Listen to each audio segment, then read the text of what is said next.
Greetings and welcome from the League of Women Voters of Portland. I'm Debbie Kay, League President. The League of Women Voters is dedicated to making democracy work. One of our core beliefs is that democracy functions best when voters are informed about issues and engaged in their communities. For that reason, we present programs like this to give our Portland and Multnomah County neighbors an opportunity to think about the issues that affect our lives and well-being in our communities. We're pleased to have you join our program tonight, featuring 4 excellent speakers from organizations committed to providing transformative programs and services for refugees and immigrants to help them rebuild their lives. The League is grateful for support from the Carol and Velma Sailing Foundation and from our media partner, Metro East Community Media. Metro East records our civic education panels and our voter education presentations and rebroadcasts them on community access channels and on social media. Please tell your friends and family to watch this program when it's posted on our website, lwvpdx.org, on or after November 19th. We sincerely thank our speakers, the moderator, and the League volunteers who donate their time and expertise to bring these programs to you. The moderator for tonight's program is Kathleen Hirsch. She is co-chair of the League of Women Voters of Washington County, former co-president of the League of Women Voters of Portland, and Kathleen also serves on the board of the League of Women Voters of Oregon. I will now turn the program over to you, Kathleen. Thank you, everyone, for joining us tonight. We're looking forward to hearing from our panelists on ways they connect people to resources and programs and advocate for Oregon's newest residents from Afghanistan and other countries. Our speakers will have 15 minutes each for their remarks before we open up the program for questions. Our first speaker is Shannon Singleton, who serves as the director of the Office of Equity and Racial Justice in the Office of Governor Kate Brown. Previously, she worked as Brown's advisor on housing policy, a job she accepted after nearly 5 years as the director of Join, a Portland nonprofit that connects unhoused residents with stable housing. Since joining the governor's office, she has coordinated the governor's Racial Justice Council, composed of 35 public sector leaders, to address structural racism with a focus on reformative legislation, highlighting the urgent needs of Black, Indigenous, Asian, Pacific Islander, and Latinx and tribal communities. She has actively served on boards of community organizations and nonprofits, including co-chairing the Metro Housing Bond Oversight Board and Home for Everyone Coordinating Board. Dr. Singleton, we look forward to your presentation.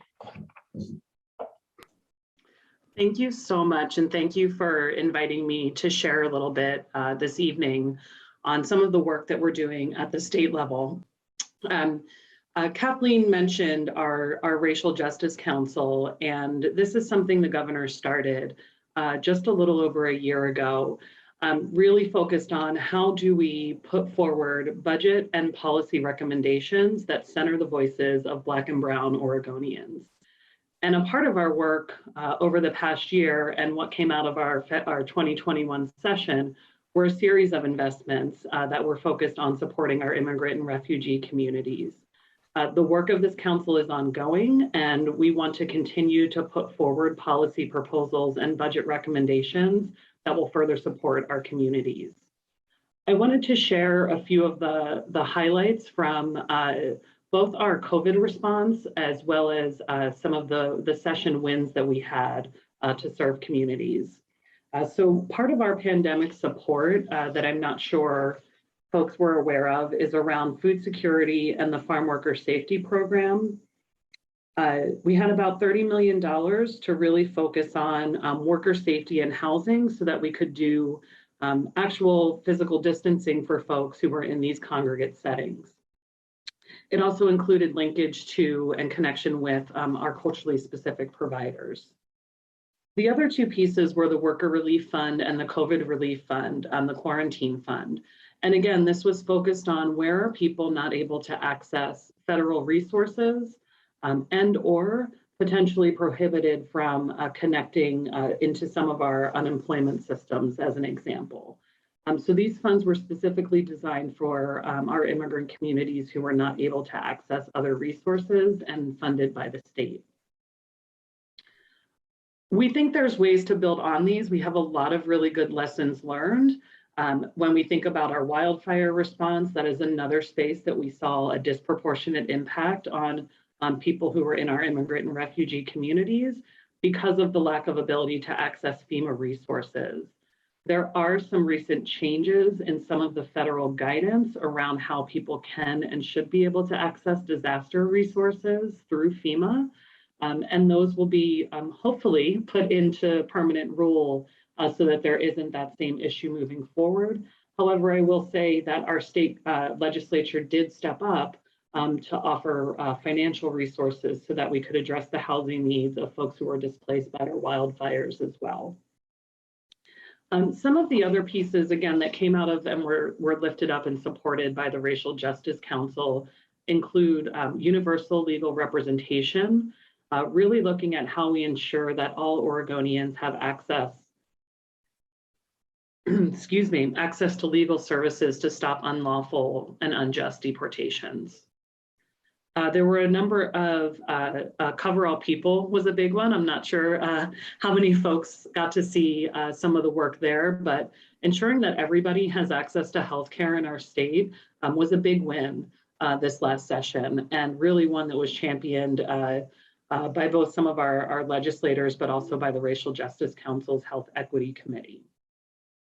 The Refugee Resettlement Program included funds really for resettlement, case management, employment, all of the services that you'll hear more from our other panelists who are doing that work on the ground.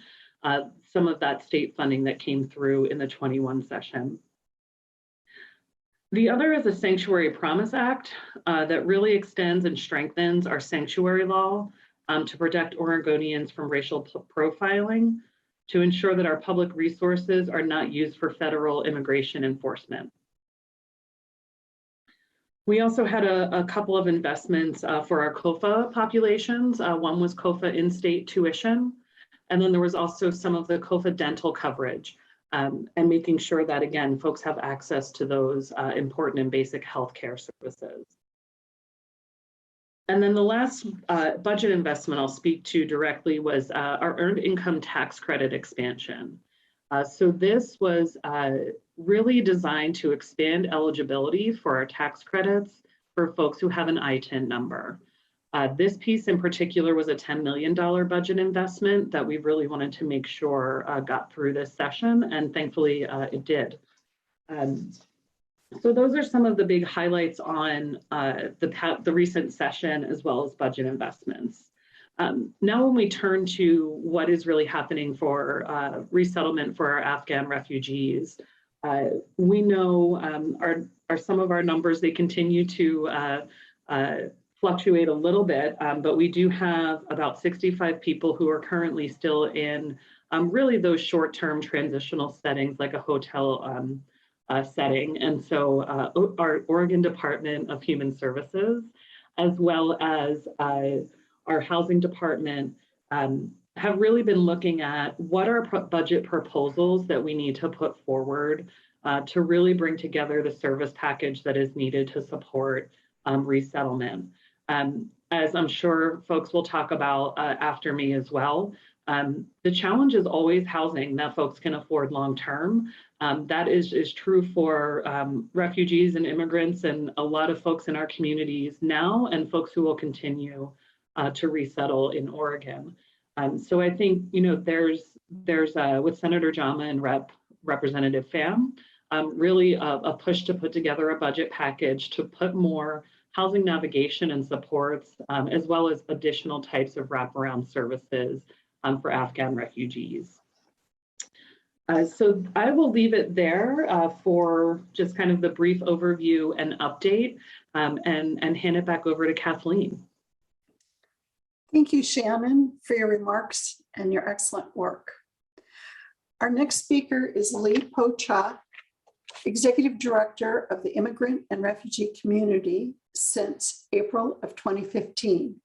He has served IRCO since 1981 in a multitude of leadership roles, most recently as Associate Director and Director of IRCO Asian Family Center, which he helped found in 1994.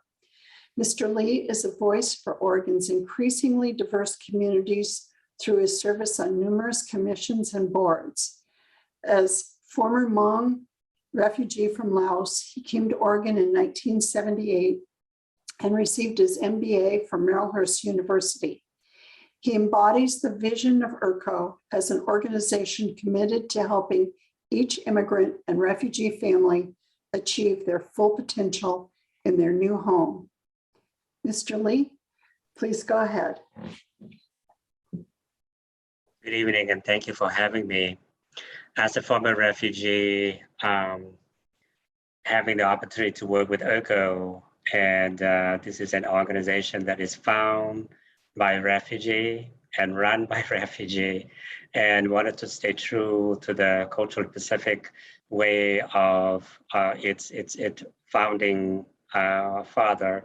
I am very honored to serve such an organization and having the opportunity to work with our community. We used to say that IRCO is a small United Nation, which we had among our staff. We speak over 98 different languages, and people all over coming from all over the world.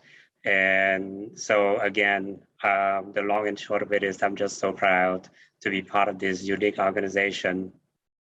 So let me jump right into the topic area of immigration and refugee resettlement. First, let me share with you that when we say immigrants or immigration, that is a very unique topic in itself. And refugee, it's a very unique population in itself. And so I can talk all night about immigrations or refugee, which I want you to know that, just to give you a context, a refugee is given a legal status by State Department and United Nations identifications of them at a very early stage. As a matter of fact, that's how they first need to establish that refugee status before they even become eligible to be resettled in the United States. Versus immigrant, when we talk about immigrant, a lot of time people are talking about undocumented population. A lot of time people are talking about folks who entered our country with no legal paperwork.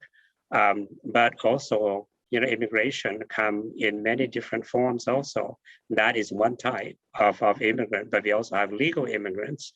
And so, when we serve, immigrants and refugee, goodness, this population, it's so diverse, not only in racial and ethnic backgrounds, but also in legal status. So I want folks to have a good understanding of that first when we talk about this population.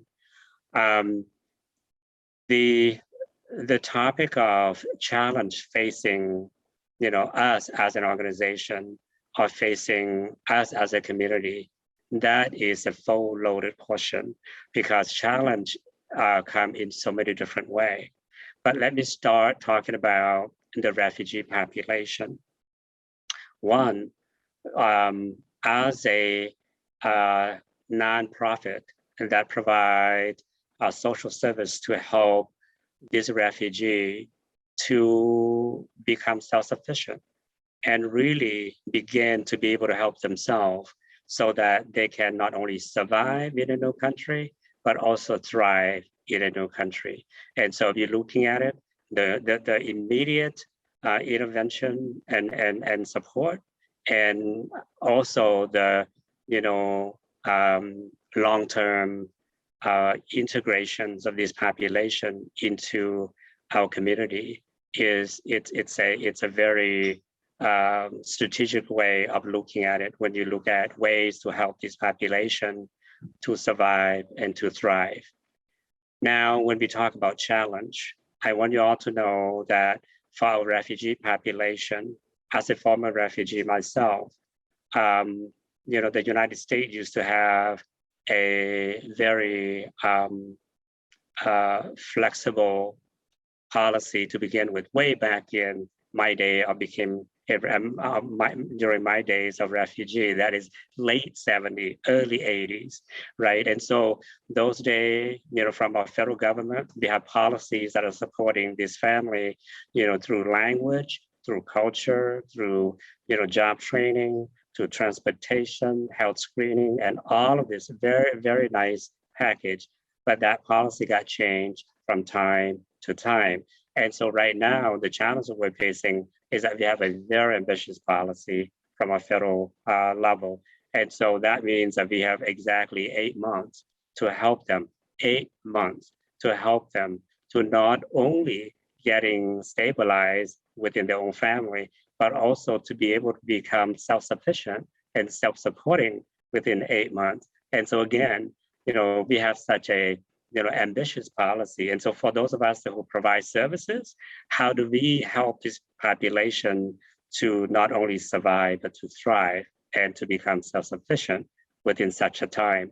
That in itself, it's a challenge, right? And so, having somebody that will come in to our community, into our town, and expect them to, not only get around, but be, employed and, get the language and the culture and navigate the system and be able to get a job, help your family, and become self-sufficient.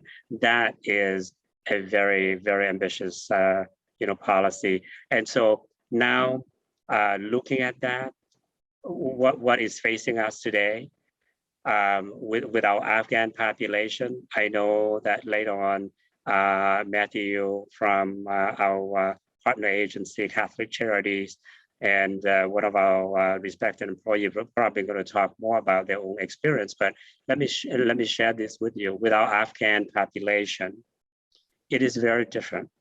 Again, as a former refugee, many of these folks are coming with special visa and humanitarian parolee status. And so this is very different from those of us who came and get the refugee status before we arrived in the United States. What this means is that this population will also, and their family will also need a lot of legal help. That means that filing for a different status just so that they could really get on into our, system here, setting them right so that they'll get into the right path to, one day, not only become a resident of this country, a permanent resident of this country, but also so that they could also eventually become, naturalized citizens of this country. And so if you're really looking at, the refugee journey in resettlement, that has to be the vision, and that has to be the way that we set them right at the beginning so that they can not only deal with surviving, but they can truly thrive and someday be the true contributing members of our society as a naturalized citizen. And so, that has to be the path of helping our population. Now, looking at, again, challenge, from a policy to a system to how you help yourself and how you help your family. I could tell you this, the things that we really need to have in order to help our folks.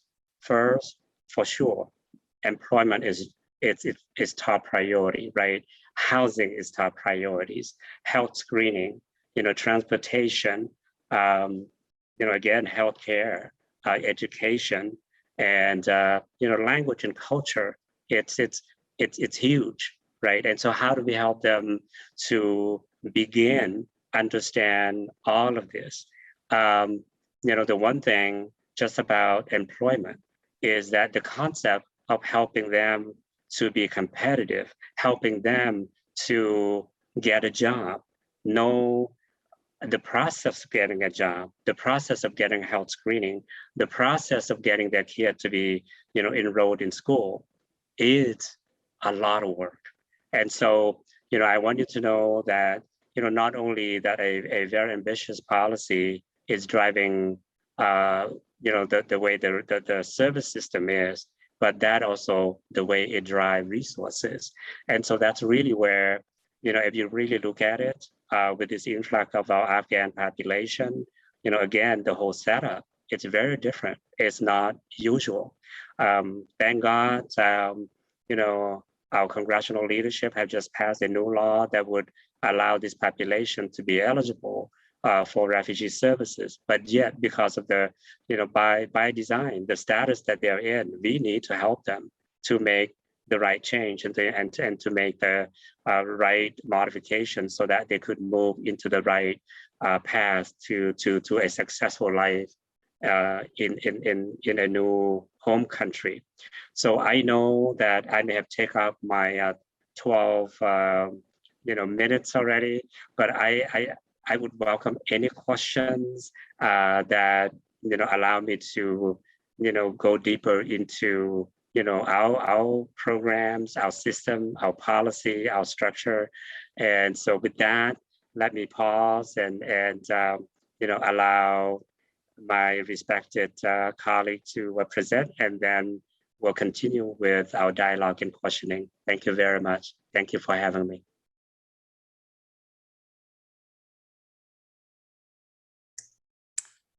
Thank you, Mr. Lee, for your remarks and your leadership and sharing a little of your own journey. And now we'd like to introduce Sofia Ali Noor. Sofia works for IRCO as an upward bound academic advisor, tutoring high school students in math and advises students on reaching their academic and personal goals.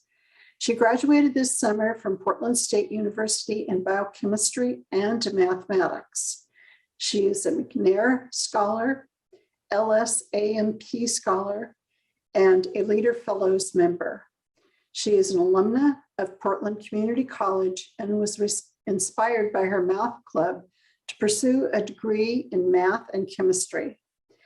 As a former Kakuma Camp 1, Kakuma, Kenya refugee from Somalia, her family moved to Oregon in 2008 and received help from IRCO during their resettlement. She's interested in continuing her postgraduate education in engineering or psychiatry. Thank you, Sofia, for your personal story and presentation. Thank you, Catalina. Yeah, my name is Sofia, and I'm just going to tell you a little bit story about when we came to the US. So I was 11 years old. I was placed in middle school. It was hard to like get, because the area that we first got settled in as a refugee, it was all just, there were not that many minorities, so it was hard going to that middle school. So having IRCO help us like settle in an area that had like people that look like me, it was good. And also they were helping us, my family, of course, to go to the hospital, because by then, like Mr. Lee said, we don't know how to drive, so we needed the support for getting transportation, learning how to use the food stamp, right? And the time that we came, it was the cold season, which is like a whole different weather from Africa to America, and it's winter, and we're like, it's so cold.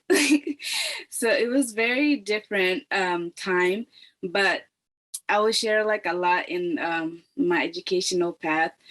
It was hard for me to continue with school because my English, it was really hard to adopt because learning another language. I mean, I took some classes back home in Somalia or Kenya, but it's way different. So going to like high school, I had to really try hard because I'm a first generation student to graduate from college, right? And my parents never had college degree. So it was really difficult to try to go far in life. But I believed in myself, and that like if I get the assistance from IRCO, I could continue going further in life.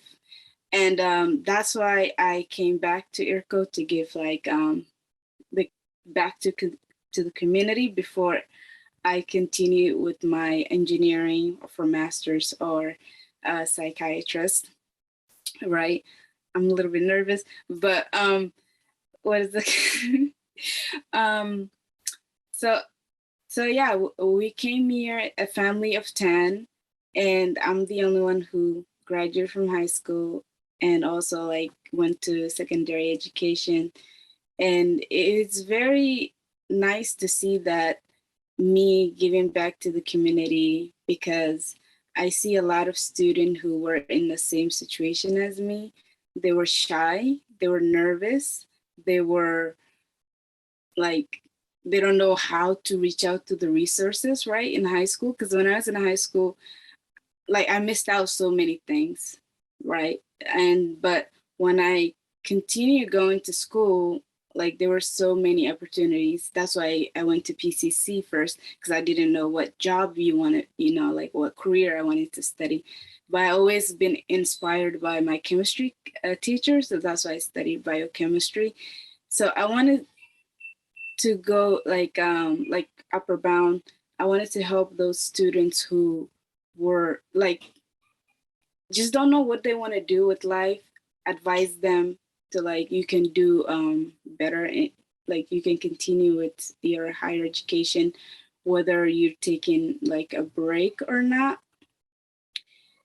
So yeah, that's the education part. But when we came to the US, like I said, we struggled a lot. It was very cold, but having IRCO like helping us with the vehicle transportation, and then taking us to the hospital and getting our immunization shot to go to school. And it was like a long process, but at the end, it all worked out. Like Mr. Lee said, it's like 8-month process. You cannot really capture everything in 8 months, right? You need like a whole year to help you out. So from there, we were just settled. Now I've been in the US for 12 years, and yeah, 13 or 14 years actually, going to with 1 month till next year, so about 14 years. And yeah, like you have to like learn how to study for citizenship, because when you're a refugee, you cannot just have the green card and all that stuff. So I was at the age of like I have to take for my citizenship, so I had to like learn all the state and all the history.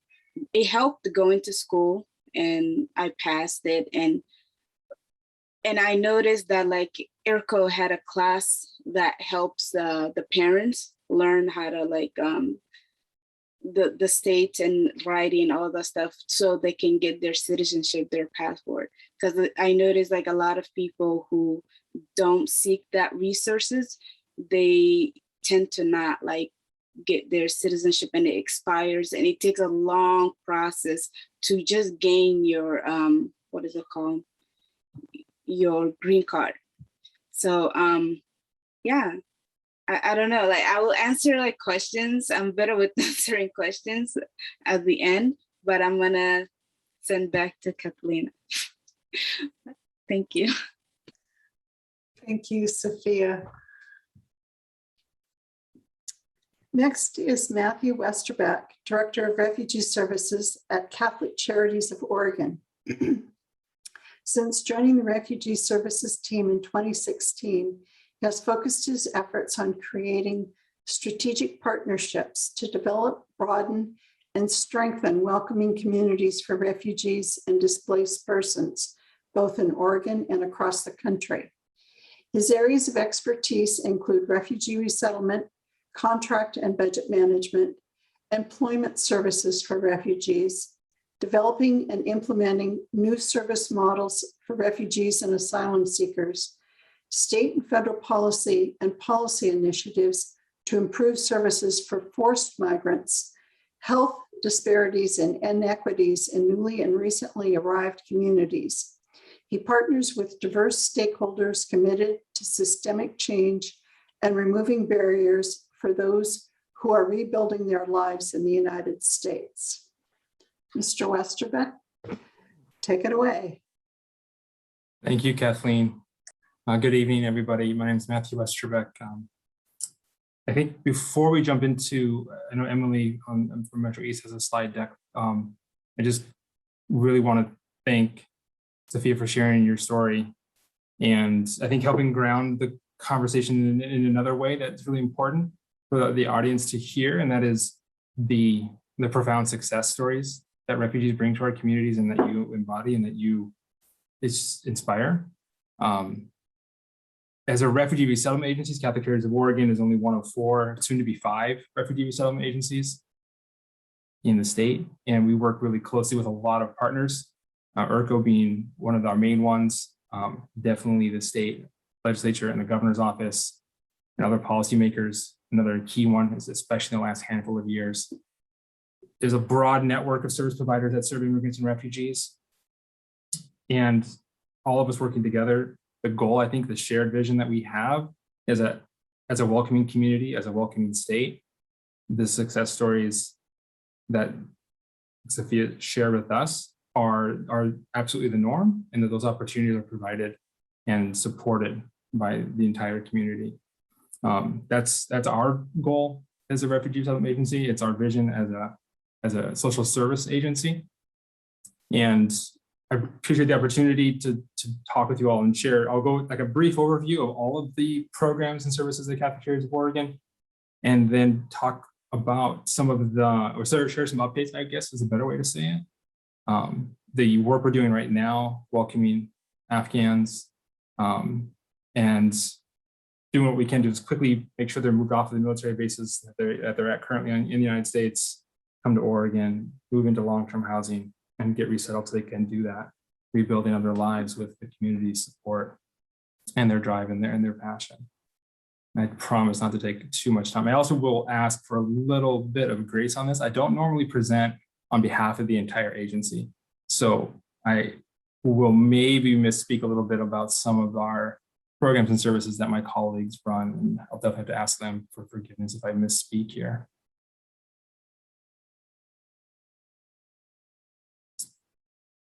And go ahead.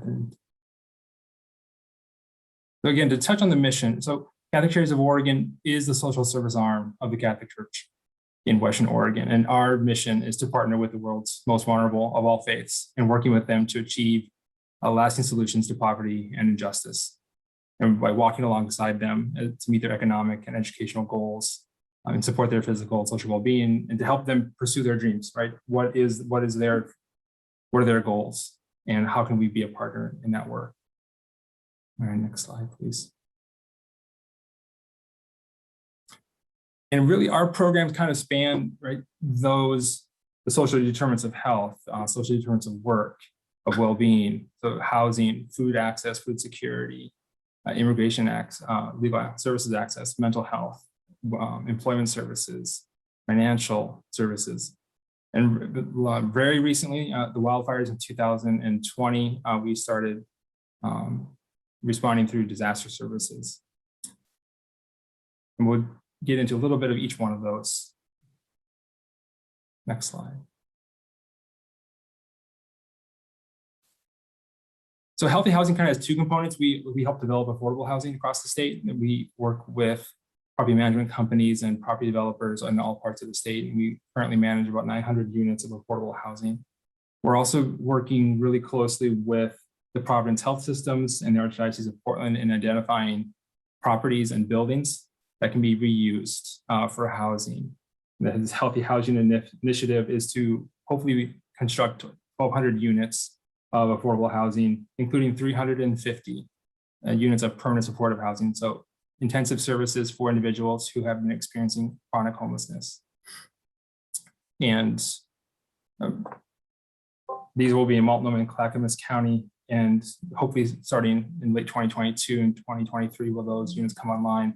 As we all know, there's just a tremendous housing and homelessness crisis and unhoused crisis in our state and our communities that we're working hard to address. Next slide. We also have a homeless services program.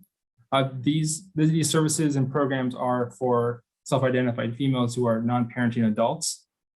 We're really working with them to provide wraparound services, case management, employment assistance, lowering barriers, helping to have access to long-term housing. We have a drop-in service here on site, a lot of community outreach to individuals who are unhoused and making them aware of services available to them. The two main programs is our HTP program, Housing Transitions Program, and that's really the day drop-in center where they can receive case management and support.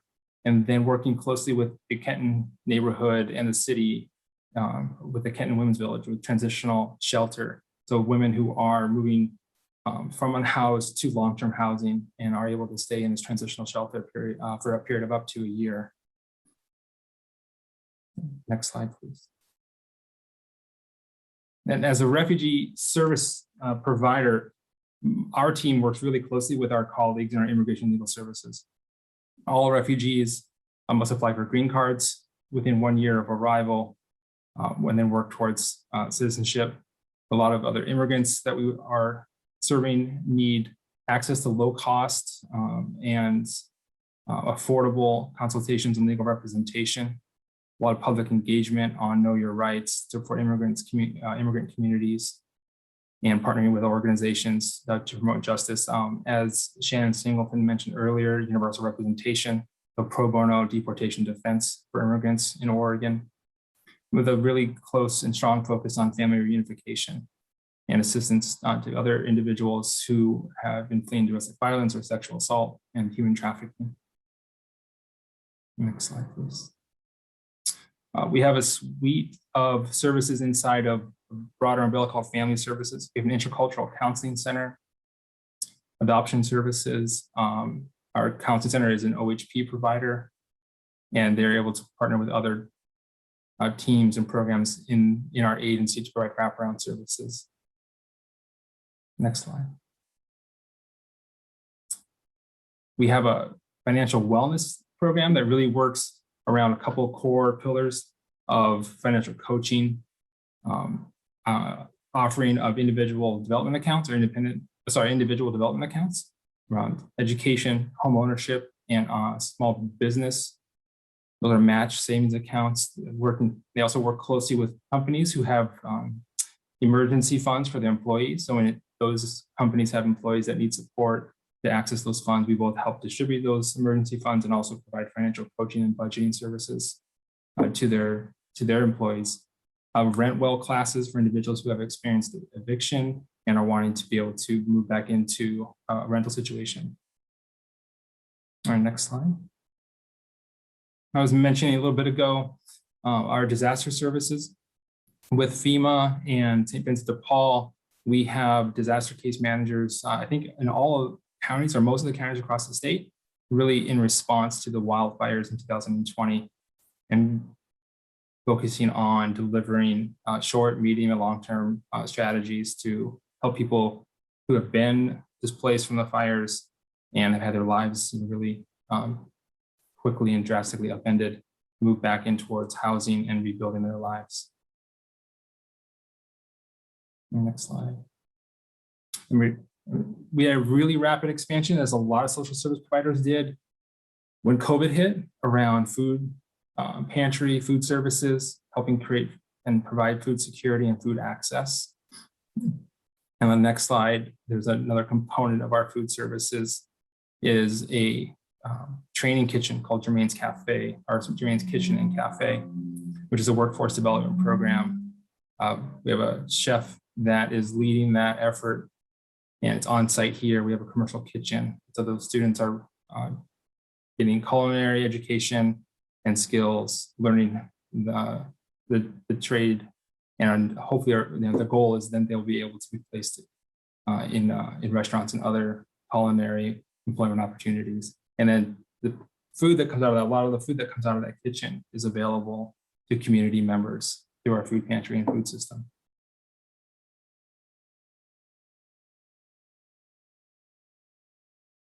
And so Refugee Services has been a part of Catholic Charities going back to the end of World War II. And the full suite of services that we offer really begins before families arrive, and preparing housing, going to the airport, a lot of services around connecting to social services and benefits, employment services, language classes, connecting to volunteers that can also walk alongside them. There's been a lot of developments in the state of Oregon in the last almost 3 years. And as Mr. Lee was mentioning, the shortening of time that the federal government provides for case management for newly arrived refugees is where the state of Oregon has really stepped up. So the case management services we provide can be extended for up to 2 years for newly arrived families. And we've seen, especially during the pandemic, the success of that model by being able to have teams at each of the resettlement agencies have robust staff to be able to be points of contact and provide day-to-day case management, to provide interventions in crisis, and help connect to services and benefits like rental assistance or unemployment insurance. And one of the things that, in addition to the universal representation that Shannon mentioned, is the state's investment in that program more than doubled in this most recent legislative session. And then we're looking at what can we build on and what are we building on to make sure that our response for arriving Afghans is as robust as possible. And then at the same time, we are rebuilding as a team and as a program across the state. All of the refugee settlement agencies are rebuilding to respond to the need worldwide. There's never been more refugees in the world than there are right now. And in the previous administration's efforts to curtail refugee resettlement resulted in about 100 programs across the country having to close, and many of the remaining ones having to shrink down in size considerably. And as the current administration is rebuilding that network and increasing the number of refugees that are going to be welcomed into the country, we're all in a period of rebuilding. And at the same time as we're doing that is when this crisis in Afghanistan occurred in August. But as this continues to move forward, we are working with the state and local partners on how do we increase capacity. And the intervention that the state has provided, which is, I think, a tremendous success in terms of partnership and the state's commitment to welcoming refugees and welcoming immigrants, is by creating access to immediate housing through hotels and utilizing a kind of a disaster response position and footing to make sure that there is immediate shelter and food. Basic needs are being met in the hotels, and that's where our services are also beginning. And then we're going to be walking alongside and partnering with them to move them into long-term housing. And if you think about the housing challenges we have here as a community in terms of housing access, housing barriers, housing affordability, housing stock, generally speaking, there's 98% occupancy rate across the country for housing and rental market. And the challenge of the really partially dismantled refugee resettlement network across the country, and in terms of a diminished network here in the state of Oregon, 70,000 Afghan individuals were evacuated, more than 70,000 were evacuated in the month of August. There are still thousands on military bases in the United States waiting to be placed with the Refugee Resettlement Agency. The biggest challenge that we have is making sure that they have safe and affordable housing. That first step of emergency housing in hotels is absolutely key for Oregon's response to be as robust as possible. And this next step is having really strong teams and coordination with state agencies to move into long-term housing. So far, our program here at Catholic Charities of Oregon has welcomed approximately 60 individuals in the past 5 weeks. We anticipate that number growing to between 200 to 300 individuals by the middle of the middle of February. And then for the entire state, if I had to guess where all of the partners that are doing this work, so that is Catholic Charities of Oregon, Lutheran Community Services Northwest, Ecumenical Ministries of Oregon, IRCO will be joining in January, and then Salem for Refugees started working as a resettlement agency just a couple of weeks ago. But I think as a whole, if I had to make a guess here, and don't quote me on this, things are changing. But I would say between 700 to 1,200 individuals from Afghanistan will be rebuilding their lives here in Oregon by the middle of February. And we expect that the federal administration of government is going to continue creating pathways for more individuals to leave Afghanistan if they want to. And many there's a lot of separated families who want to reunite, families who were literally separated at the airport. So as the federal government identifies ways for people to board planes and to evacuate, we expect the number to increase from there throughout the majority of next calendar year. Thank you, Matthew. We already have a comment and a question for you. I think it is an important point that the crisis for Afghanistan refugees hit while refugee resettlement agencies were still rebuilding after systemic dismantling. Do you find that the general public is aware of how damaged the refugee resettlement network was by the time the Afghanistan refugees needed it? I would say that no. I mean, short answer, no. I could give you a really long answer on the work of refugee resettlement. I think has been done very quietly across the country, in most parts of the country. That I don't think has been unintentional. It has created, I think, an ability for people to the general public to not understand the process, to not know how the work is done, to not know how those doing the work are in partnership with the federal government. I think it also is a huge disservice as welcoming communities, so that there's fewer opportunities for volunteers to know about this work, for people to become volunteers. So I think it was in the news quite a bit for sure, but I don't think that what that meant was really clearly known by that many individuals. Immigration in this country is a broken system, just generally speaking. Refugee resettlement as a piece of that is even less known. So I think the ability for us as a state to really to respond at the level we wanted to, that's what we've been working towards for the last 3 months with the state and the political leaders, Senator John, Representative Pham, and local elected officials as well. As we have to rebuild a level of infrastructure significantly in order to provide the services to as many families as possible.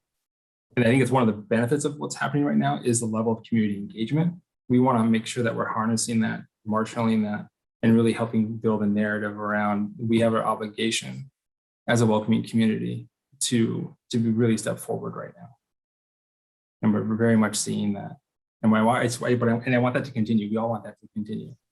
How do we make sure that doesn't change in the next handful of months? And someone wanted you to repeat the number of refugees from Afghanistan that you're expecting in Oregon by February. Just what was that number? Yeah.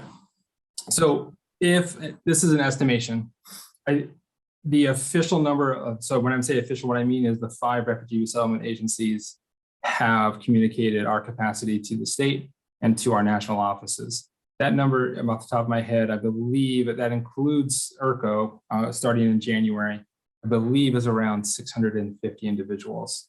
It could be a little bit off by there. I expect that number to grow, but because we are adding capacity as individual programs as we can. So I'm making an estimation here.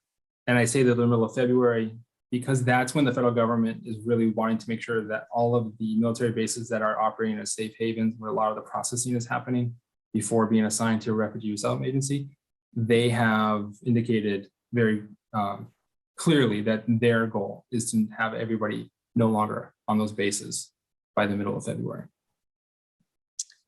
And if I could, sorry, Kathleen, I just wanted to echo and kind of repeat the piece around the number of folks that we're expecting. The state is working with our partners like Catholic Charities and IRCO to really talk about what is the investment needed to serve if it is more than that 650 that we're currently talking about. And so that piece has to go hand in hand as what is the state investment as we scale up as well. And I just wanted to add one other piece that I told myself I didn't need to write down, so I forgot to mention, is that the newly created Office of Immigrant and Refugee Advancement was created this last session as well. And we are in the midst of hiring a director for that program who will then hire some additional staff. And part of that focus will be around the federal advocacy pieces as well. So some good things I think to come in really how we can address some of the needed changes at the federal level. So I think both for Matthew and for Mr. Lee, do any of the organizations need volunteers to assist the resettlement efforts, and what skills would be needed by those volunteers? Mr. Lee, would you like to take that on? Sure, First? I'll take a shot at that first. Indeed, we will need as many volunteers as we can, just so that you understand those of us that will provide support services to our refugee, we are limited. We cannot do all for all. And a lot of time our capacity is coming with the funding. And the funding also comes with limited, conditions that what we can do and what we cannot do. And so, we will need to depend on extended family. We will need to depend on, faith-based organization, religious organizations, and just our community. Anyone who will be able to lend a hand. And, we used to say that this is going to take the whole community and going to take the whole village to support these folks to be able to stabilize themselves and their family. For example, I think if you have to walk through this whole system, as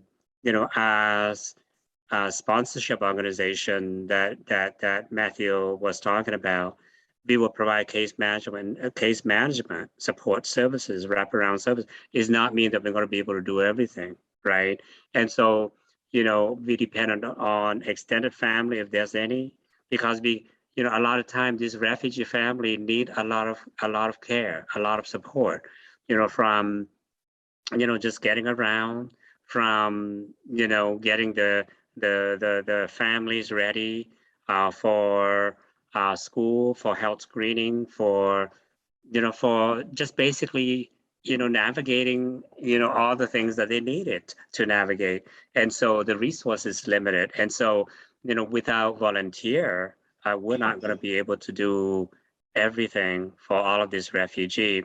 The other piece that I wanted to add on to, I think under the emergency act that Representative Pham and Senator Gemma were putting out, I think we're projecting that at least through that package alone, we were looking at least 1,200, individuals already. And the other piece that I want you to know is that, through State Department and our national affiliate, they are banging on all of our door and said, how many more can we take? How many more can we take? And I tell you, capacity is not there. And so, what Matthew was talking about is what we all projected, that at current capacity, that's all we can do, right? And then the other piece that, Matthew have not mentioned to you is that we're also anticipating that we will have individuals and families that walk in our door and that do not go through the traditional, process. And so we need to also be ready and said, yeah, we need to handle those cases also. For Shannon, we are already noting a need for government agency expertise in areas outside of Portland to understand the status of payrollees so that these agencies, DHS, et cetera, can help us process paperwork for the parolees. Thank you. Okay, I guess that was comment. We have someone from Corvallis that is saying that they are sponsoring refugees, and they were wondering if volunteers can access directly from the state support, financial or otherwise. So it sounds like they're sponsoring refugees not through these the agencies. Is there a way that they can access help from the state? So the current packages and investments now flow through our resettlement partners and the agencies here. I don't know that there is a particular way I've seen to be able to access as an individual. I think if there are particular things that are an ask for folks, it would be great to, again, talk with our partners. I think it's really important for the state. I'm a social worker.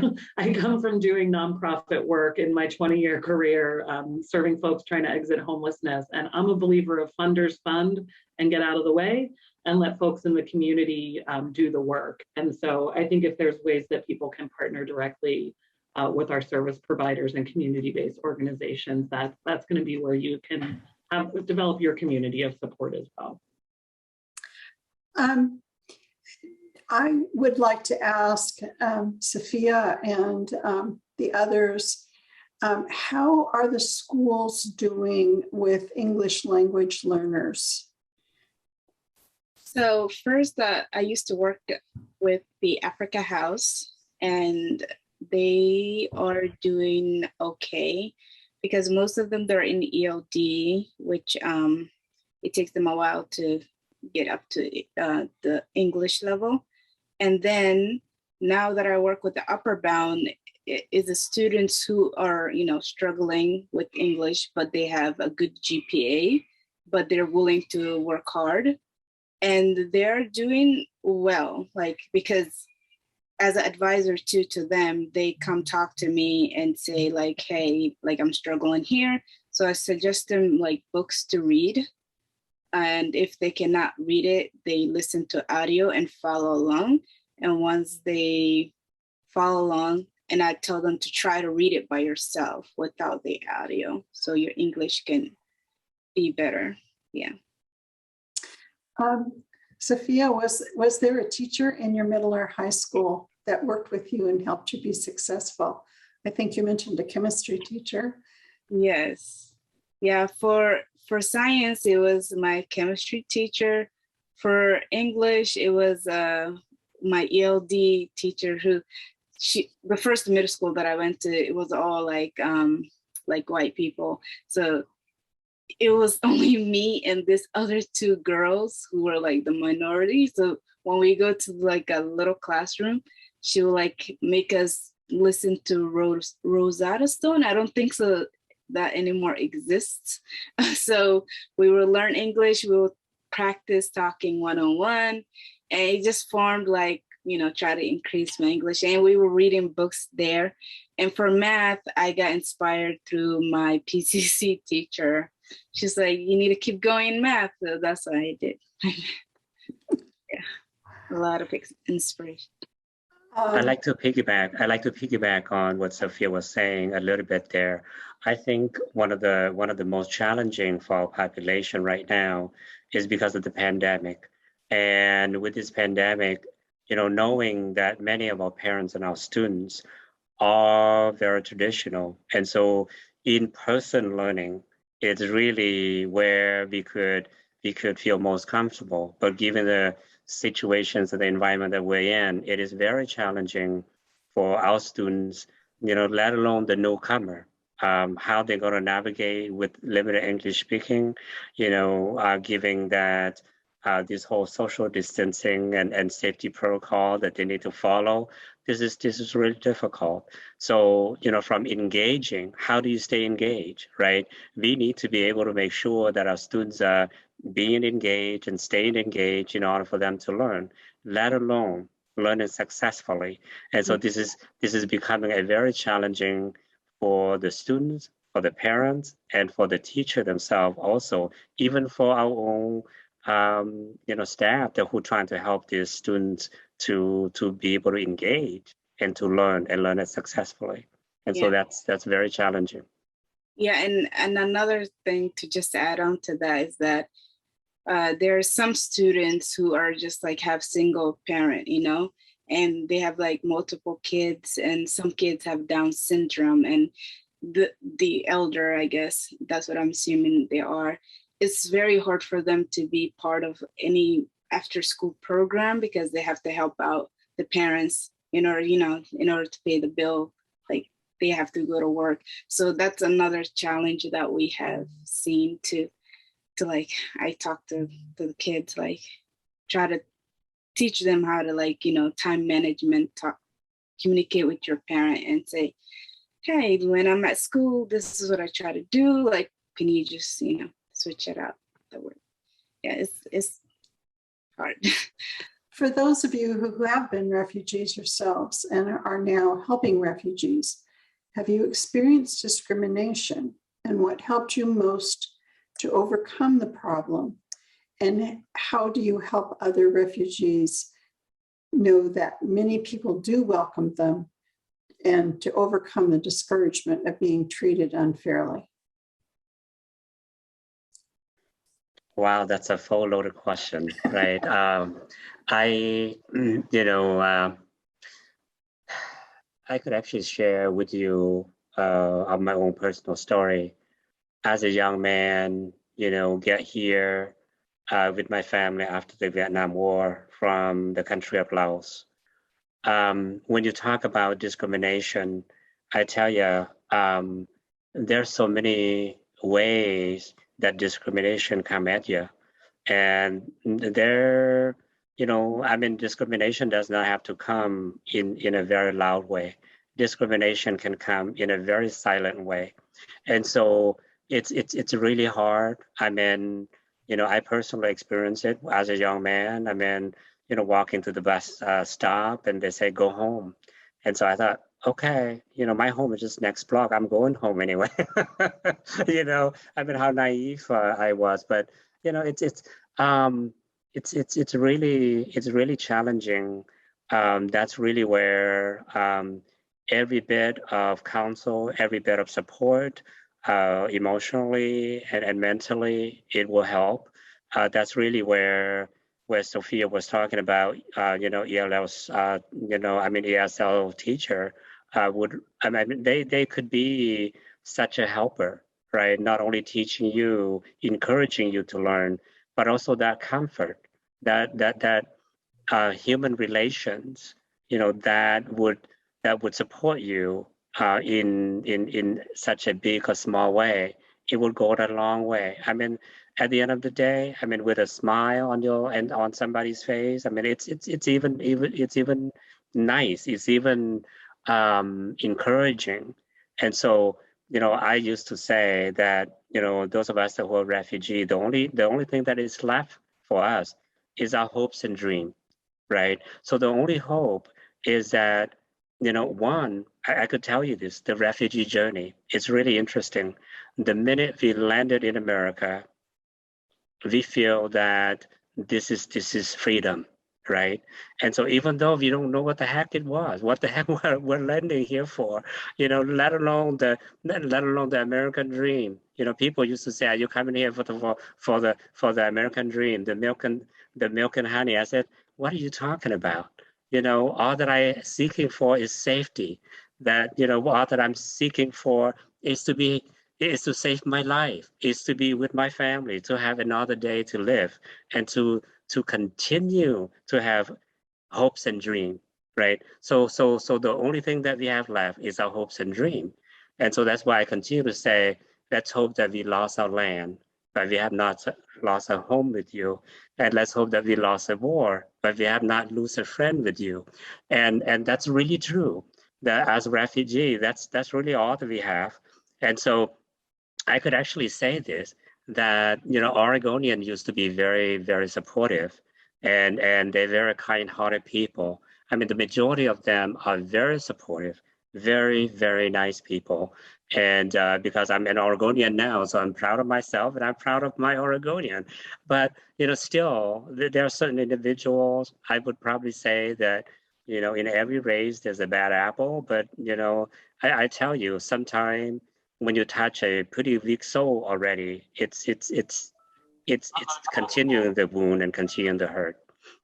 If I could speak a little bit to, I so appreciated what Lee shared with us. And I think it's important for us to also always acknowledge that our institutions were built upon the foundation of racism. And so the institutional racism that folks are dealing with in our various systems also need to be addressed. Some of the interpersonal pieces, yes, that exist.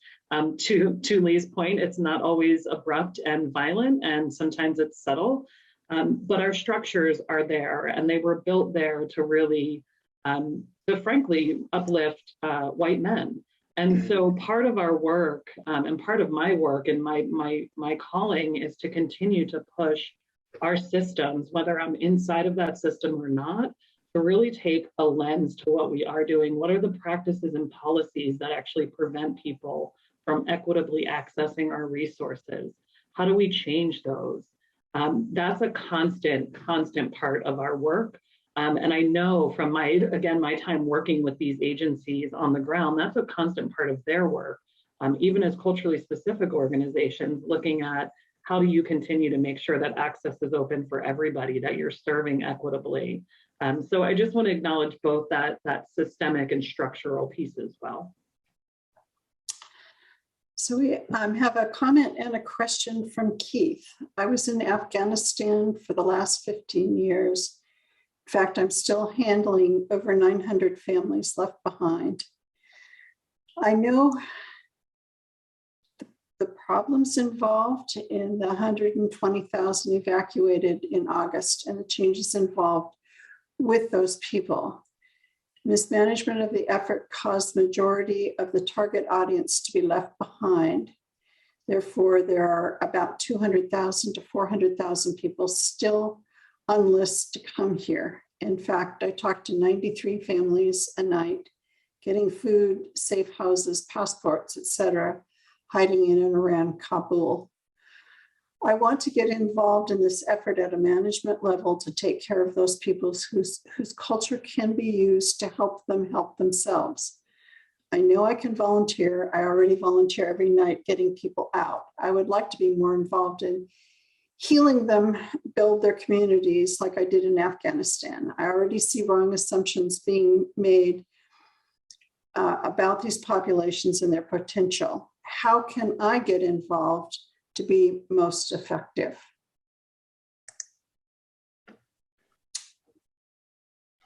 Wow.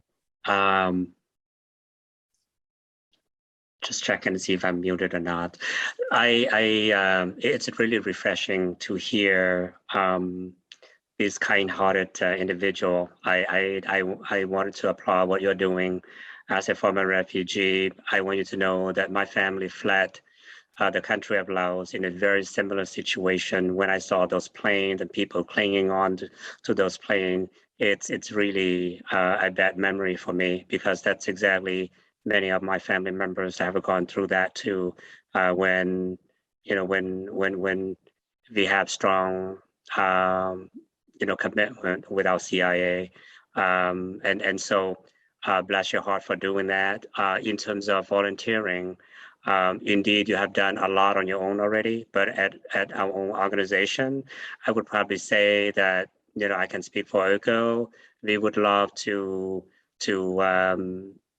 work with you at any times that you have. I'm sure that those families that you are trying to help to get process when they come to the United States, and if they ever come to Oregon, they will be coming to one of our organization to begin with. But I would probably say, when seeking employment, and also support services whether or not during the 8 month or after the 8 month, ECHO will be the organization that will be there to support many of those folks. And so I could actually say that, we would love to engage with your energies and your own personal compassions and interest at any level that you can.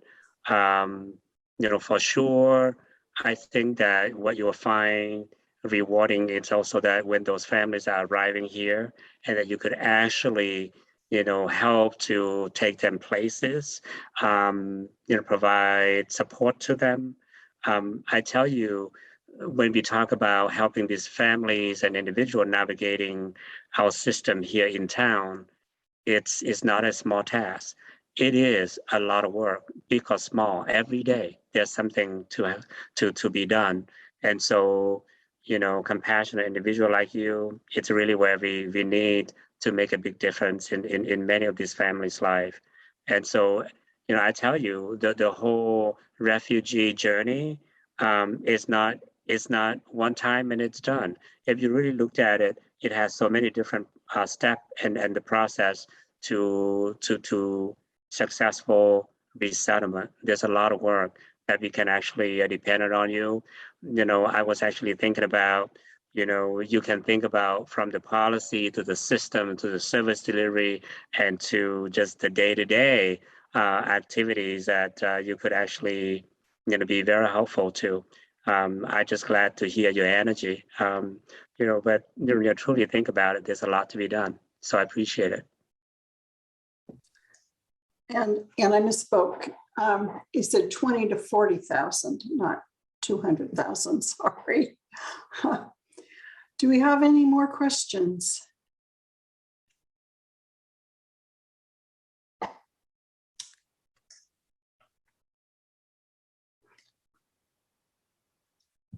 I don't see any more in the chat. If there aren't any further questions, I want to thank our participants for being here with us this evening.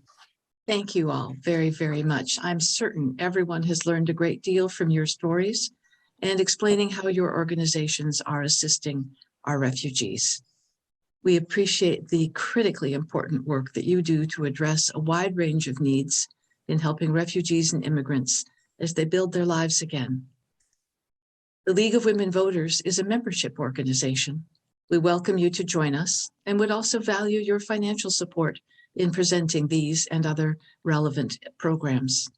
Please see our membership and donor information at lwvpdx.org. We will be participating, along with so many other great organizations, in Giving Tuesday on November 30th. We would be honored and grateful for your support. We hope you will join us for another civic education program in the new year. In the meantime, the League of Women Voters of Portland wishes you good health and happy celebrations of all the upcoming holidays. Thank you for being with us this evening.